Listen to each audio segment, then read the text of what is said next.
सुदर्शन घुले आवादा कंपनीमध्ये खंडणी मागायला गेला होता तेव्हा त्याला संतोष देशमुखांनी अडवले आणि यामुळे संतोष देशमुखांना त्यांचा जीव गमवावा लागला हे तर आता सगळ्यांनाच माहिती आहे। पण त्यावेळी नेमकं काय झालं होतं, संतोष देशमुख व सुदर्शन घुले यांच्यामध्ये काय संवाद झाला होता याची माहिती आता आवादा एनर्जी प्रकल्पावर वॉचमॅन म्हणून कार्यरत असणाऱ्या तिघांच्या जबाबातून समोर आली आहे। त्यामुळे या तिन्ही वॉचमॅन्सनी त्यांच्या जबाबात काय म्हटलंय ते जाणून घेऊयात आजच्या या व्हिडिओमधून। नमस्कार, मी श्रेया, तुम्ही पाहताय महाराष्ट्र कट्टा।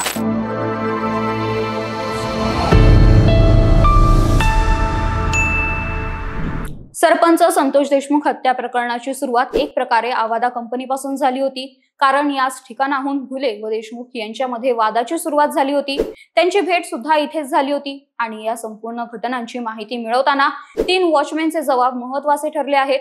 ते तिन्ही वॉचमॅन्स घुले व देशमुख यांच्या भेटीचे प्रत्यक्षदर्शी आहेत। सरपंच संतोष देशमुख यांना मारहाण होताना देखील त्यांनी पाहिलं होतं, त्यामुळे त्यांच्या जबाबात काय आहे ते पाहूयात। आवादा एनर्जी प्रकल्पाचे मॅनेजर शिवाजी थोपटे यांना सुदर्शन घुले आणि त्याच्या साथीदाराने आमच्या समोरच 2 कोटी रुपयांची खंडणी मागितली। ही खंडणी दिली नाही तर कंपनी बंद करा अशी धमकी ही सुदर्शन घुलेने दिली होती। घुले आणि इतरांकडून झालेल्या मारहाणीची माहिती मिळाल्यानंतर आवादा कंपनी आणि सुदर्शन घुले मधले हे भांडण सोडवण्यासाठी आणि कंपनी बंद होऊ नये यासाठी सरपंच संतोष देशमुख कंपनीमध्ये आले होते। सरपंच संतोष देशमुख कंपनी बंद करू नका, लोकांना रोजगार मिळू द्या असे सुदर्शन घुले आणि त्याच्या साथीदारांना म्हणत होते। त्यावेळी सुदर्शन घुलेने सरपंच संतोष देशमुख यांना सरपंच तुला बघून घेऊ, तुला जिवंत सोडणार नाही अशी धमकी दिली असा जबाब या घटनेच्या प्रत्यक्षदर्शी असलेल्या वॉचमॅनने दिला आहे।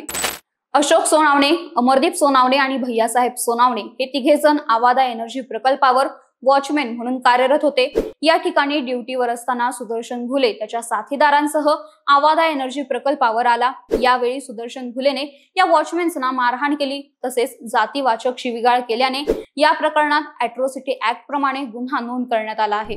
या प्रत्यक्षदर्शी असलेल्या वॉचमॅनचा जबाब अतिशय महत्त्वाचा पुरावा असल्याचं मानलं जात आहे। तर यावर तुमचे मत काय ते कमेंट करून नक्की सांगा आणि या व्हिडिओला लाईक, शेअर आणि महाराष्ट्र कट्टा या आमच्या YouTube चॅनलला नक्की सबस्क्राईब करा। धन्यवाद।